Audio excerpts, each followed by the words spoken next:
เอาแล้วเห็นหน้าระบ้าพอทั่วบาทนี่ตาตูบป่ะนะบ่ไม่ได้ตูบตื่นนอนดีหากตื่นนอนบ่นะคือตาตูบหากตื่นนอนดิก็นานพักนั่นแล้วตื่นนอนบ่เห็นนานพักแล้วก็นอนพักผ่อนมันห่อนบ่เลย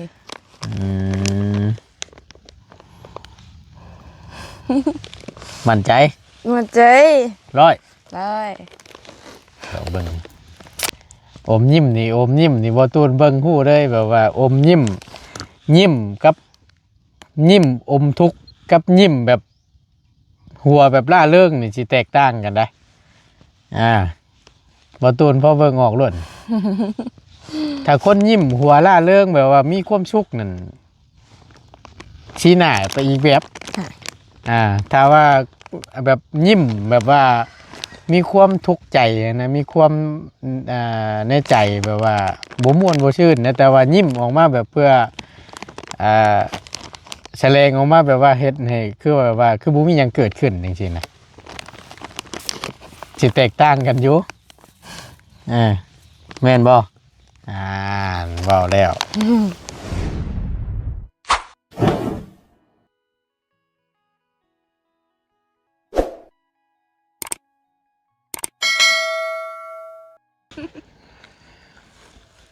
มาพี่น้องเปิดคลิปมาอีกวันนี้มาหาน้องน้อยก่อนคือจังหวะอารมณ์ดีเถอะเฮ้ยนะสบายดีไปถึกตัวใดมาเมื่อนี่บ่ไปถึกตัวใดมาคือจังหวะหัวเตื้นอยู่มาพบเจอกันกินแล้วบ่เข้านะกินแล้วได้ยังกินกระปุ้นของบาไลให้มีเช้านี่บ่ขออนุญาตพี่น้องเลยกราบสบายดีและสวัสดีเด้อพี่น้องเด้อสบายดีกันอีกหอมหนึ่งเนาะห่อนจับมื้อนี้กับป้าโตอากาศแต่ว่าจะเป็น เอาเห็นมากินขนม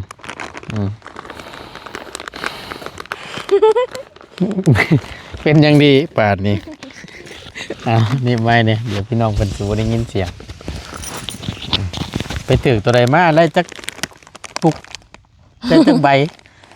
ก็จังว่าหัวเตื้นแท้เอาแล้วเห็นหน้าระบ้าพอทั่วบาทนี่ตาตูบป่ะนะบ่ไม่ได้ตูบตื่นนอนดีหากตื่นนอนบ่นะคือตาตูบหากตื่นนอนดิก็นานพักนั่นแล้วตื่นนอนบ่เห็นนานพักแล้วก็นอนพักผ่อนมันห่อนบ่เลย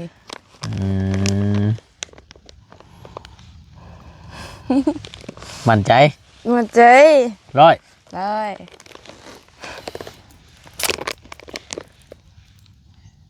ทั้งไอ้เห็นในคลิปบ่ได้คือจังอันนั้นอยู่อันใดนะต้องมีแหละอย่างไหนอย่างหนึ่งพี่น้องเนาะพอดีทั้งบ่ได้คำว่ามื้อเช้านี่นั่นแหละบ่สิว่านี่เป็นได้คือจะมาห้องให้บ่ได้ให้แต่ตื่นนอนตัวละว่าเอาได้บ่ตัวเป็นตัว FC เพิ่นได้เพิ่นเบิ่งอยู่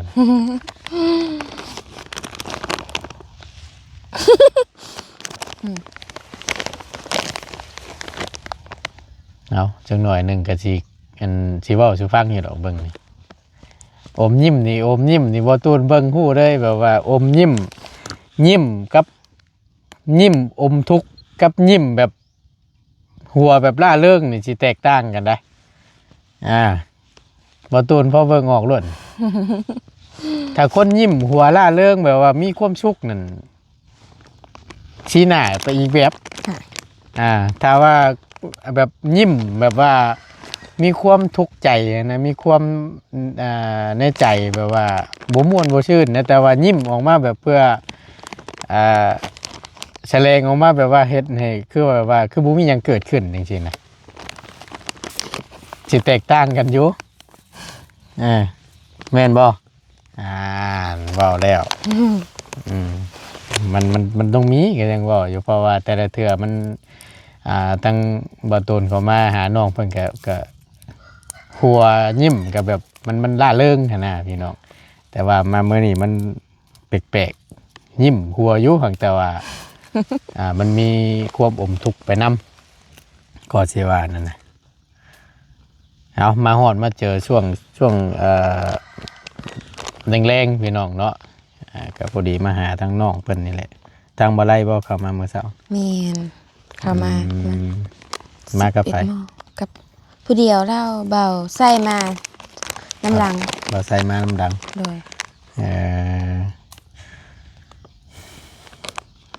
พร้อมสิเว้าให้แล้วเว้าพังอยู่บ่ว่ามีเรื่องหยังมีเรื่องผิดกับแม่น้อยนึงบ่เข้าใจกันบ่เลยไปเฮ็ดได้คือจังหวะนั้นคือจังหวะได้ให้กันแม่เฮ็ดได้คือจังหวะได้ให้กันแม่กะมีหลายอยู่บ่เลย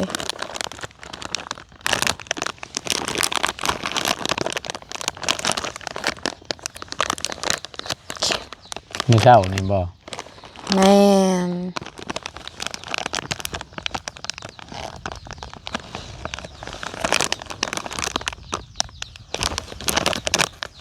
ว่าแล้วมันตรงนี้นะเราน้อยนึงเนี่ยเอามากินขนมก่อนแต่จังนั้นเล่าชู้แล้วว่าพักเนี่ยจังหน่อยเป็นอะไร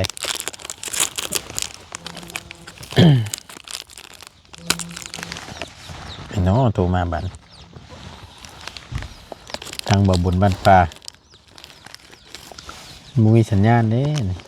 เบิ่งครับคุณก่อนจะโดยสบายดีบ่บุญเจ้าฮะกะบ่ได้ขานั่งล้มกับน้องเพิ่นโยไก่มันมาใกล้ซื่อได้ยินเสียงมันนั่นเนาะหูต้มไก่บ่หูดีนี่เจ้าก็เสียงไก่น้อยห้องซื่อก็ได้ยินเนาะเอาเห็นได้ฉันโอ้ใช่โยนี่แหละกำลังกันถ่ายคลิปโยบนได้นั่งล้มกับน้องน้อยเพิ่นนี่แหละโอเคเดี๋ยวเล่นไปหาจ้ะโดยเจ้าอยู่ไสตอนนี้อยู่หาแกฮอดบ้านนาท้องอย่างวะบ้านไหนยังเมียนบอกว่าอย่างนั้นหนองบัวทองโอ้ยังอยู่ไกลอยู่จ้ะสามแยกมาขึ้นมากับไผน่ะคนเดียวนี่นะเห็นได้3 โมงไปปะหมดเลยโอ้ยยังแม่นเว้าเนาะมาพี่บ่ไปพุ่นแล้วเห็นได้จ้ะเอามาถ่ายอยู่พี่แหละหาก็เข้ามานี่นะเปิดคลิปยังบ่ทันได้ฮอด5-6 นาทีอยู่โดยก็ได้ครูได้จ้ะฮะโมไปใส่เบิร์ดโมคู่กับอยู่เพื่อนน้องขอนน้ำแน่แล้วก็เพื่อนน้องลอยน้ำแน่อยู่นอกคุณแล้วก่อนก็ได้เข้ามาหาน้องเพิ่นนี่แหละโอเคจากพอดีละเจ้าโดยโอเคโดยพอดีทั้งบ่บุญพี่น้องเลยบ่บุญมันปลาขึ้นมานำหลังโม่ว่าซั่นเนาะสงสัยค่าเวียกและตามเบิกจังได้กันออกมาสวยเนี่ยเนาะช่วงแรงๆเพิ่นก็ได้แต่ว่าค่าเวียกก็จะออกมาพร้อมกันนั่นแหละอิ่มแล้วบ่อิ่มแล้วเอาอิ่มแล้วก็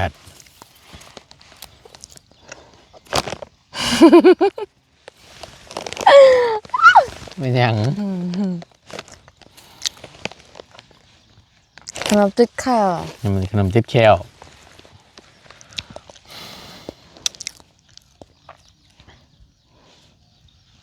แม่ให้1 ข้าวบ่ผิดกันน้อยนึง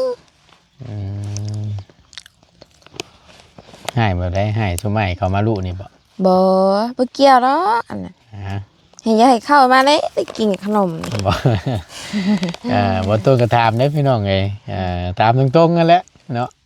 เข้ามารู้ตั้งตัวแม่บ่รำคาญทั้งลูกบ่ว่าหั่นน่ะ ไอเข้ามาเฮงม่วนเนาะ อืม ได้เราลิ้นเราหัว แต่ก่อนก็เป็นอันนี้อยู่บ่ บ่มีคนแบบแม่ให้บ่หรือว่านั่นแหละ แม่ให้บ่หรืออ้ายถามเลย แม่น แม่นแต่ก่อนก็แบบนี้ ก็มีคือกันเนาะ แม่น ก็ธรรมดาเนาะ แม่น คิดใจกันนิดๆหน่อยกับ แม่น พ่อกับแม่ ผิดใจเล็กๆน้อยๆสินะ ก็บ่ได้เถียงหรอกว่า บ่ อืม ไผสิไปกล้าเถียงแม่ อืมดีแล้วล่ะดีแล้วเนาะก็ทางพ่อทางแม่บอกกันเนี่ยมันถึกมันต้องว่าซั่นซะ เลย เนาะเฮาก็พูดเป็นลูกเฮาก็ฟังไม่ได้ซั่นแล้ววันนี้หลังจากที่ทางถ้าอ้ายช่วงก่อนจะทันได้พบพ่ออ้ายก็อยู่กันในนี่ติเงียบๆนี่ติ แม่นเงียบ เมื่อไหร่ก็ไปหาคลายเครียด ๆแม่นมีแต่ส่วนหลายไปหาเครียดคุดเครียดการเครียดว่าสินะ บ่ แม่น อันนี้ก็ FC เพิ่นก็บอกอยู่บ่ตัวเด้อว่าซั่นอันให้น้องน้อยพาไปก้านเครียดให้เบิ่งแหน่ว่าซั่นเห็นคอมเมนต์เข้ามานะพี่น้องเอ้ย แต่การกลางคืนน่ะพอได้อยู่เครียดนำมัน ทำ ให้หน้านี่นะแต่ว่าสิบ่ร้าย บ่แถวให้หน้าแถวนั้นมื้อนี้ แม่นแถวให้หน้าพ่อเฒ่าผู้ว่าดินมันซุ่มเด้ทางน่ะ โอ้ถ้าว่าแถวได้สาหลาย พุ่นละต้องลงห้วยพุ่นละไหลคุบห้วยพุ่นละ ไกลๆพุ แม่น ไกลอยู่เด้อพี่น้องเอ้ยถ้าว่าไปนี่ช่วงอันสมมุติว่าออกจาก 7:00 เถียงหน้า7:00 นแรงไปก้านนี่อดเพื่อกลับมาจังมุง บ่ายโมง บ่ายโมงกลางคืน แม่นเถื่อก็บ่ายโมงครึ่งมาบางเถื่อก็เกือบเข้า2:00นพุ่นแล้วบางเถื่อเฮาเพื่อเฮาย่างมาอีกเด้ พูนอันปากเซอันตัวเฮาเสืองหัวเด้ปากเซฮอดปากเซนะพุ่นละฮอดปากกับตัวปากมันสุดพุ่นละมาบางมื้อก็ได้ ปากเซ แม่น ปากเซช่วงเฮือ น้องเห็นเด้ โอ้แม่น้ำตัวนั้นเห็นบ่ แม่น แม่น้ำใหญ่ตัวนั้นเป็นเฮ็ดหัวขามนะ โดยแม่นเลย โอ้ ฮอดปากมาลบขึ้นมาบัดนี้ อืม บางเถื่อการลบขึ้นมาเถื่ย่างไปฮอดพุ่น แม่น แล้วก็ค่อยหาเลาะลงมา แม่ สิ น บ่ โดย โอ้ได้บ่ได้ก็แม่นวัดดวงกันตอนขาลงมา นี่ เอาแบบขาเฮาไปสิก็บ่ได้หาบ่ซะหรือว่า หาแบบบางตัวเครียดมันก็เฮาบ่เห็นเด้หากับการขึ้นมาเฮาก็ได้อีก อ่า แบบซี่ บางเทื่อเพิ่นทันได้ออกมาแต่ใบไม้ แม่น ขากลับลงมาเลยพ่อเพื่อนเอาเลยบานนี่ เอ้ย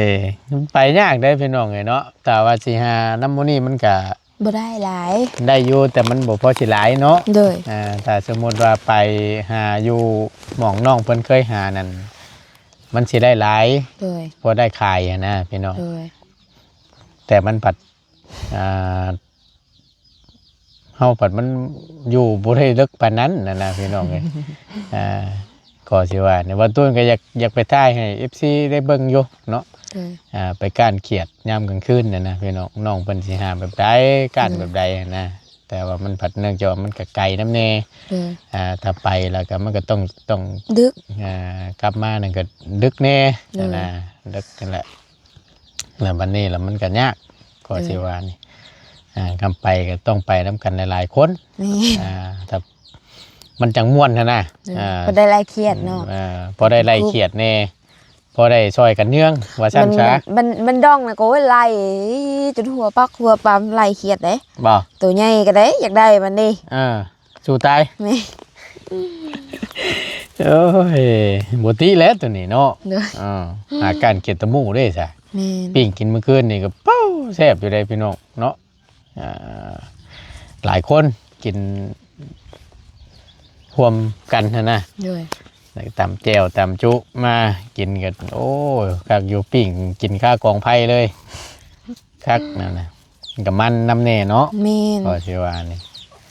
ในการโยพี่น้องแล้วก็อันนี้ ยามฮ้อนคักๆแต่ไปหาได้ไปหาอยู่บ่เขียดน้อย ไปสักหน่อยบางหน้องดกหน้องบก อืม แบบมันเป็นเฮิบไปสินะโอ้ยเขียดน้อยเขียดน้อยเขียดหน้าสินะ อืม ได้ เขียดน้อยเขียดหน้า เลย ช่วงอากาศร้อนน่ะเนาะเต้นโขบเข็บได้พี่น้องเลยเคยได้ทางไงกะเคยไปก้านคือกันได้ไปก้านเขียดน้อยนี่ เลย สะตามไว้เลาะตามเครือห่วยนี่ว่าโทษแต่กับโคก เมน แต่ว่ามันตัวน้อยเนาะ เมน ที่เก็บกะซ่าแน่นะพี่น้อง เลย เก็บใจไว้ก็คือจังหวะนั่นได้แต่นะ มันตัวน้อยก็จะว่านี่นะเคยโยเนาะไปการช่วงอากาศมันอากาศร้อนเนาะ เมน ไปการนั่นนะตามห้วยตามห้อง ตามน้อง ตามหนองคลองบึงนั่นนะพี่น้องคักโยเนาะบรรยากาศในนั้นเคยผ่านคือกันทั้งไงก็ได้ที่แรกว่าสิพาทั้งน้องเบิ่นว่าจะเข้าไปเบิ่งอันนั้นพี่น้องเฮือนนั่นนะแต่ว่ามันแต่กระทั่งทีมงานสิเข้ามานำแน่นั่นนะก็เลยว่ายันเข้ามาในยันบ่พอทั้งน้องยันบ่พอทั้งน้องนั่นนะก็เลยมีแต่ว่าไว้มื้อหน้าพุ่นแหละพี่น้องแต่จังค่อยเข้าไปเบิ่งใหม่ เลย พอดีพี่น้องไอ้พ่อทั้งเจ้าฮู้จักอยู่บ่น้องป่าเห็นอยู่บ่โตเพิ่น โอ้ โอ้อยู่บ่ เลย ลาผัวอะไรปะ เอาอะไรเด้อยู่บ้านนาคำใต้แม่นบ่ เมน ก็จังว่าบังเอิญได้พี่น้องพอดีทั้งนาบ่าวขึ้นไปหาทั้งนั้นไปถ่ายน้องร้อยเขาไปเยี่ยมยามเพิ่นนี่แหละลูกเพิ่นก็ว่าบ่สำบายว่าซั่นแล้วก็หลังจากที่บ่ตูนจบคลิปพอดีน้องเพิ่นอุ้มลูกของน้องร้อยเพิ่นมาแม่เบิ่งแม่นไผน่ะเบิ่งแม่นน้องปลาเอ้ามาได้ผัวอยู่พี่บ่ละว่ะตามเพิ่นน่ะนะพี่น้องแม่นว่าซั่นแต่พอดีตั้งบ่ตูนก็ไปหาทางน้องเพิ่นแล้วก็เพิ่นพาไปเบิ่งเฮือนปู่เฮือนย่าเพิ่นแล้วก็ได้เห็นผัวเพิ่นนำได้เห็นผัวเพิ่นนำก็ผัวก็17 ปีส่วนน้องปลานั่นก็15 ปีซ้ำกันเนาะซ้ำกันกับตัวเนาะรุ่นแล้วเข้าเดียวกันอยู่บ้านก็ได้น้ำกันอยู่บ่ บ่นี่ยินแต่ซื้อแบบมาไปบุญไปอย่างแล้วไปพ่อกันนะแต่ว่าบ่ได้ถามหรอก บ่ นี่ ไปบุญไปศีลแล้วก็พบพ่อกัน แต่ก็บ่ได้โอ้ล้มกันบ่ บ่ มันเป็นอะไรรุ่นเดียวกันอยู่ บ่เรื่องกัน บ้านเดียวกันอยู่ บ่เรื่องกัน บ่เรื่องบ่แต่เห็นเนาะพอดีว่า ตามแหละเพิ่นก็เห็นว่าเรื่องงานแต่งก็ว่ามีมาหาได้ก็แม่นว่าเป็นเดือน4ว่าซั่นเดือน4สิฮอดนี่คำมันสิทันเพิ่นว่าคำบ่ทันก็เคลื่อนเป็นเดือนปีใหม่เดือนใหม่แล้วเราอ่ะ เนาะที่แล้วพี่น้องไอ้ที่ว่าอะไรเนาะอันนั้นก็ห่างกันกับหลังจากที่ทางบ่ตูนและทีมงานได้สร้างเฮือนให้น้องเพิ่นแล้วแล้วก็หลังจากวิทย์มันยังแล้วแล้วทางบ่ตูนก็บ่ได้เข้าไปหาน้องเพิ่นแล้วก็เพิ่นก็ได้เฮ็ดหน้าบ่แล้วก็มาเอาผัวนี่เด้เนาะ เพื่อนบ่มีใครอยู่บ่ เฮือนนะเห็นว่าน้าบ่าวเพิ่น สาวมาเพื่อนอยู่เพื่อนพี่เด้ น้าบ่าวเพิ่นก็จังว่าเพิ่นแต่งมาเฮือนน้องเพิ่นว่าก็เลยมาอยู่น้ำปู่น้ำยาว่าซั่นฉลอง25 ล้านคำน้ำบอกพี่น้องคำ1 บาทบ่แล้วก็ควายตัวหนึ่งแม่นบ่สิแนวนี้บ่ แม่น หีดทั้งผีได้คือเจ้านี่คือกันบ่ แม่นถ้าเอาเด้ถ้ามือเพื่อนปู่เพื่อนย่าเด้ เมื่อปู่เฮือนย่านี่แน่นอนแต่ควายตัวหนึ่งต้องมีคำขร้อง อันนี้ตัวนี้เนี่ยแล้วแต่คุยกันบ่ แม่นขะดอง หักบ่ต่ำแล้วเนาะ25ล้าน30ล้านนี่เนาะเออแพงอยู่เด้พี่น้องเห็นยังดีแต่ว่าโอ้คำบาทหนึงก็เดี๋ยวนี้นี่60,000นี่ได้พี่น้องว้าโทษกับเอิ้นคำ2บาท3บาทนี่บ่แฮงสิจกคอฮะว่าเอาดีเนาะอันนี้เว้าถึงพี่น้องเอ้ยคือปัจจุบันนี่ราคาทองมันก็ขึ้นมันบ่คือสมัยแต่ก่อนแบบว่าคำบาทหนึงก็20,000 30,000น่ะนะมันก็ยังพอสู่อยู่หั่นน่ะแต่ว่ามาปัจจุบันนี่มันเกินครึ่งแสนเลยก็สิว่านะแม่นคำมันแพงคำเบิ้นคำ3บาทนี่เขาลองบ่แพงอยู่ก็จริงครับป้าโตจุกไปแล้วเติบได้พี่น้องเพื่อจะหาเงินชื่อคำได้นะ เนาะอันนี้ขี้ง้ออยู่ทั้งระเบ้านี่ก็ลูกชายใหญ่นี่ตายแล้วครับพี่น้องจักสิไปตกอยู่แจใดแล้ว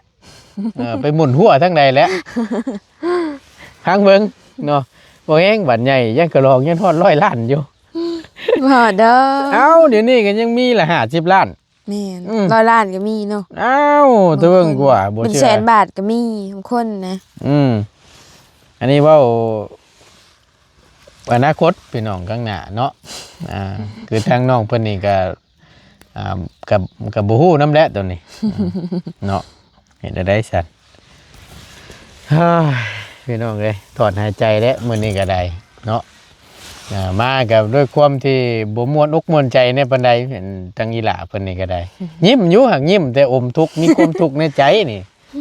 ยิ้มทั้งอันน้ำมันบ่ตูนนี่ก็ได้แต่เพิ่นผิดกันกับแม่เพิ่นเมื่อเช้านี่ก็ได้เนาะแต่ว่าเรื่องหยังแต่เฮาก็บ่ฮู้นำดอกนะแต่ทั้งพ่อเจ้าได้สิไปไสพ่ออันก็เจ้าว่าเมื่อวานอันปู่อันตากิโลบอกอีหยังประมาณนี้แหละมาแล้วเช้าเดี๋ยวก็เจ้ามาเอาอีกมาบอกอีกพ่อเจ้านั่นนะแม่นเมื่อปู่ตากะโลแม่นคือว่าได้ยินแม่เฮาเว้ามาสิแหละว่าเมื่อเช้าเฮาลงเถียงไม่เท่าเฮาลงไปเก็บมักถั่วแห้ขึ้นมาว่าแม่เฮาว่าเมื่อบ้านว่ะเมื่อบ้านมาแล้วเมื่อบ้านอีกว่ะเจ้าวานให้เมื่อปู่อันตากิโลบอกอีหยังนี่นะติดตากะโลแม่นประมาณนี้แหละเดี๋ยวปู่กระเบื้องกันเนาะแม่นเฮากันอันว่าเราติดเป็นบ่เราเป็นช่างบ่จะประมาณนี้แหละเฮาได้ยินนี่นะโอ้คำว่าจ้างเราเมื่อติดตากะโลนี่โอ้ถือว่าเก่งได้ติดตากะโลได้เอ้าดีได้พี่น้องไงเคยเห็นเราเห็ดอยู่บ่เคยนะเราอยู่ให้อยู่หน้าพี่บ่เคยเห็นดอกหายันหาพังพิษนี่แหละประมาณนี้ประมาณนี้แหละบ่ได้ยินไหมคะว่าไว้ว่าเจ้าหรือว่าเฮาหูพลาดบ่หรือว่าเนี่ยบ่ว่าเห็นว่ากันเนาะได้ยินมาเฮาลงไปน่ะพ่อใส่บ่แม่มาแล้วเมื่อบ้านก็คือว่าเขาวานเมื่อเฮ็ดปู่อันตากิโลอีหยังนี่แหละเดี๋ยวว่าพอได้อันนั้นบ่พี่น้องพอได้ย่องอีหยังนี่บ่เดี๋ยวว่าแบบเมื่อซอยบ่หรือว่าจังไดยันซอยแบบว่ายันมีทีมงานอยู่แล้วนั่นแหละว่าหมู่หาแม่นยันซอยไปประชุมปูนหรือว่านู่นนี่นั่นจับยืนอีหยังให้กันนี่จักเนาะแม่นยันประมาณนั้นเลยก็สิว่าเพราะว่ามาได้ก็บ่ได้เห็นแล้วนะก็สิว่าเนาะโดยแม่เจ้าไปใช่จ้ะอยู่เถียงเด้อยู่ตั้งเถียงโดยได้อยู่กลางนี่นั่งอยู่กลางเราเห็นยังนั่งอยู่เลยกับไอ้ยังไอ้นิว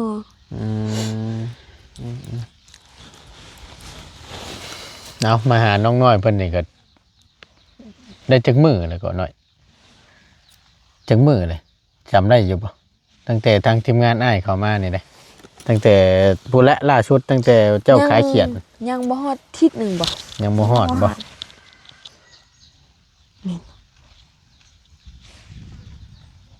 ขายเขียดล่าชุดตอนเราไปขายเขียดอยู่ทางนี่นะพี่น้องสิได้ทิศนึงแหละเนาะแม่นคิดว่าได้สิประมาณนี้แหละพี่น้องเอ้ย แล้วก็ยังบ่ได้มีแบบว่าข่าวดีเข้ามาเพิ่มเติมพี่น้องเอ้ยทางน้องเพิ่นนี่ก็ได้เนาะก็หลายแล้วทางทีมงานเฮาก็หลายผู้หลายคนแหละเข้ามาเยี่ยมยามน้องเพิ่นก็ถือว่าอยากแทบทุกคนพุ่นแหละว่าซั่นซะและนอกจากทีมงานทางจุไม้แล้วก็ทางทีมงานทางเบาแสนน้ำเนเข้ามานะยังบ่ทางนั้นก็เพิ่นก็ยังบ่ได้มีข่าวดีมาแจ้งน้องๆบ่ยังเรื่องเฮ็ดเทือนเฮ็ดชานนั่นแหละ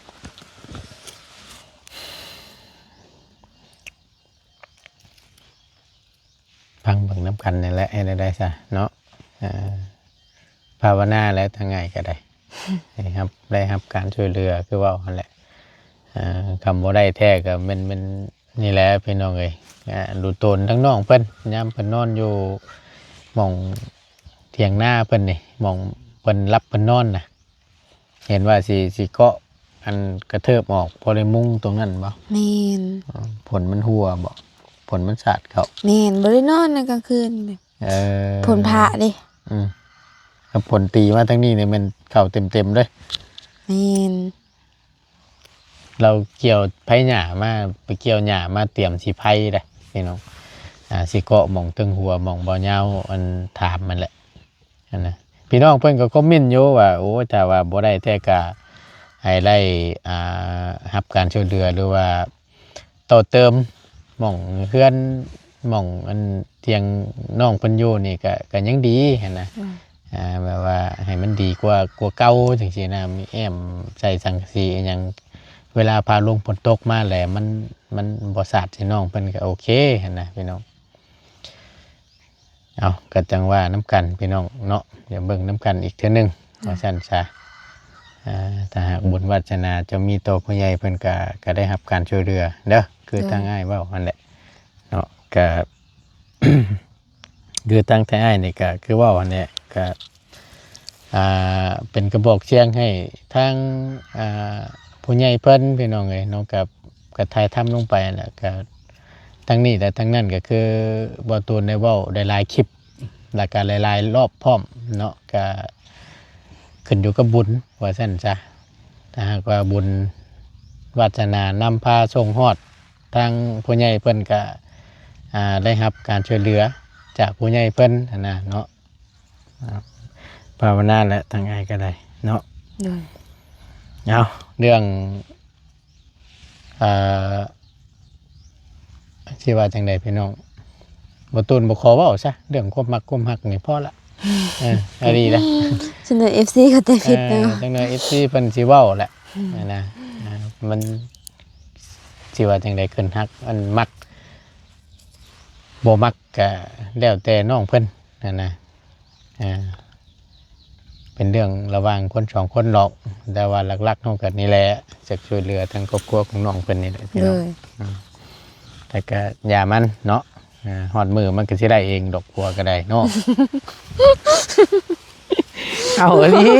แม่นบ่ล่ะก็มันบ่ฮอดมือมันบ่ได้ใดมักสิตายก็บ่ได้ก็บ่แม่นคู่แม่นแน่นน่ะเอาเว้าตามตรงโลดได้นี่น่ะบ่ตูนเชื่อได้แล้ว FC เพิ่นก็สิผ่านคือกันนั่นแหละเนาะ FC ก็ซึ่งสิผ่านคือกันเพิ่นคงสิอาบน้ำร้อนก่อนเฮาแหละเพิ่นคงอยู่ดีอะนะ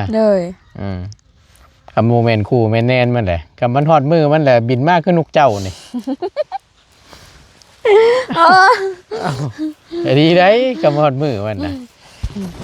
บ่อยากได้มันหนักมากกับมันฮอดมือฮอดยามมันฮอดคู่ฮอดแน่นมันเด้มาฮอดจอดถึงเลยเอาเว้าให้หัวเด้อพี่น้องเด้อแต่ก็ตามหลักการมันก็นั่นแหละตามความเป็นจริงมันก็ได้เนาะก็อย่าไปซีเรียสหลายเนาะอย่าไปเครียดเลยเศร้าใจก็บ่แห้งแหละเฮ็ดให้น้องเพิ่นหัวก่อนเอาให้น้องเพิ่นยิ้มก่อนจังน้อยบัดนี้เว้าแนวเศร้ามันยังสิเศร้าไปตื้มนี่แหละมันสิวนนั่งน้ำตาไหลเพิ่นบ่ได้เด้อ โอเคพี่น้องเอ้ยก็สำหรับคลิปนี้ก็ได้มาเยี่ยมยามทั้งน้องเพิ่นเนาะก็ทั้งหมดต้นก็สิได้กลับละบาดนี้สิเมื่อช่วงเว้นๆเนี่ยจักหน่อยนึงว่าซั่นซะแล้วก็สิได้เดินทางลงแหละเนาะเอาจังไดก็ ได้ปิดคลิปบ่ สู้ๆและบาดนี้เป็นกำลังแห่งใจให้โดยสบายดีเด้อทั้งน้องนิวเนาะลำลาแล้วบาดนี้พี่น้องเอ้ยอยู่ดีมีแห้งขอบบุญขอบคุณในหลายๆตั้ง FC ก็ได้เนาะที่เป็นกำลังแห่งใจเนาะและติดตามรับชมคลิปเนาะแล้วก็พี่น้องเพิ่นก็รุ่นอยู่เรื่องน้องน้อยเพิ่นนี่ทั้งใดเด้ว่าซั่นเนาะผู้ใหญ่ทั้งใดสิยื่นมือเข้ามาซอยเนาะกับเบิ่งน้ำกันแหละพี่น้องเอ้ยเดี๋ยวบ่ตูนก็รุ่นคือกันนั่นแหละสิว่าทั้งใดเนาะรุ่นเบิ่งน้ำกันเนาะถ้าบุญฮอดจอดตึงก็แม่นมีข่าวดีเนาะแต่ว่าบุญบ่มีก็คือสิบ่ได้รับการช่วยเหลือหั่นแหละเว้ากันตรงๆนี่แหละเนาะจังใดก็สู้ๆหั่นแหละเป็นกำลังแห่งใจให้ทั้งง่ายก็ได้เนาะเอาอยู่ดีมีแฮงพี่น้องสบายดีเด้อพี่น้องเด้อไป